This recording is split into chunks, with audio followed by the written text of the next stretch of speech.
Well, despite Trump's calls for Israel to stop its offensive, it has continued to launch strikes on Gaza. At least 6 people were killed. This was in an attack on the Al-Tufah neighborhood in the east of Gaza City. Gaza's civil defense agency says that there's been dozens of attacks across the territory.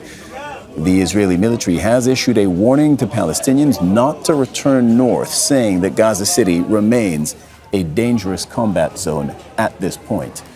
Let's go to Hani Mahmoud. Hani is live for us from Deir al-Balah. That's in the central part of the Gaza Strip. You told us earlier, Hani, that Palestinians want to believe a ceasefire is possible, but it is hard for them to trust it at this point. What are you hearing around you right now?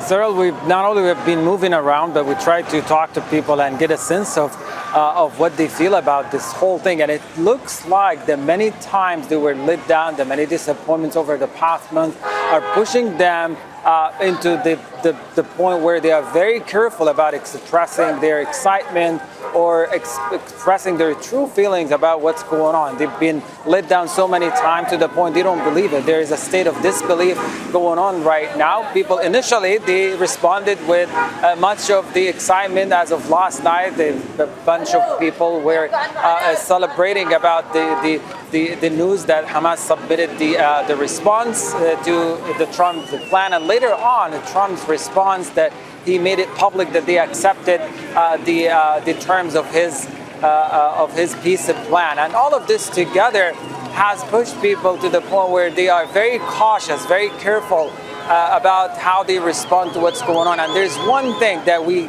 keep hearing, this common thread as we talk to people. As long as there isn't a concrete announcement, a declaration that genocidal acts are completely stopped across the strip, they don't want to believe that there is something going on. But they're hopeful. They stay hopeful, and they pray that they were going to get to that point where there is a public announcement, because that would give them a respite, that would give them a proper moment to mourn, a proper moment and sufficient time to reprieve over the past 725 days.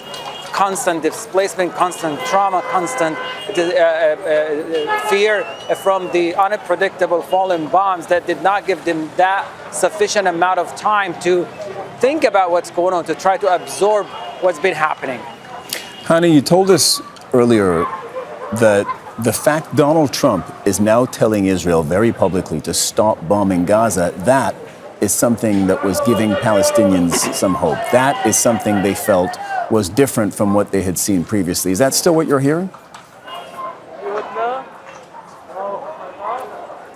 It is. It's making headlines here, even among people here. When they sit together and start talking, they point out this is the first time they hear an American official, let alone it's the president of the United States, making that public post and now demanding Israel to stop bombing Gaza. It never happened before. All the past attempts, somehow the mediators, particularly the American side, avoided calling Israel out on what it's doing and the action it's conducting on the ground. But this is the first time, and that's why people here somehow they're not 100% certain that it's going to happen, but the fact that there is someone with higher authority is demanding and making it so public to the Israeli side, the politicians, the Israeli government, the military, to stop bombing Gaza. And we see what follows up, that there was a statement or instruction telling the Israeli military to move from offensive mode into defensive mode as of now. But earlier this morning, about 3 of the attacks happened right after this statement was made. And that's what makes the whole feeling still a bit shaky. And that explains why there is a cautious optimism. Is Israel ready to fulfill and live up to the promise it made, or the statement that it made, and the instruction they made to their own military? And Hani, what about Israel's military posture? Because so Trump told the Israeli military to stop bombing the Gaza Strip.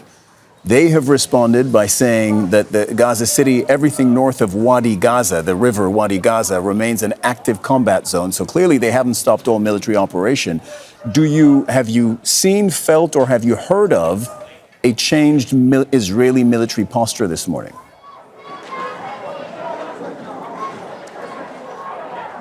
Absolutely not. We're not seeing any concrete movement on the ground in terms of withdrawal from areas that have been occupied over the past few days, the areas where the vast majority of the armored vehicles, the tanks, and the deployment of the aerial surveillance, they're still active and controlled by the Israeli military. So until that happens, people are still in that shady or gray area where they're not. It's not happening until there is actually something concrete on the ground in terms of pulling out from Gaza. And that has been consistent with the Israeli military statement warning people from attempting to return to Gaza City, because Gaza City remains a combat zone, which means this is the equivalent so that it's a very dangerous area, and the Israeli military gives you the sense that the military is still active in these areas, and people would likely put their lives at risk if they attempt to return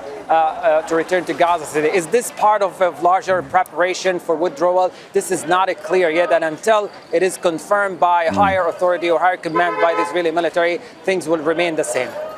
Hani Mahmoud, it is day 729 of this war, and you have reported through all of it. Thank you to you and your team for your reporting. Don't miss out. Get the full picture. Subscribe to Al Jazeera for reliable news, expert insight. Like, share, stay ahead.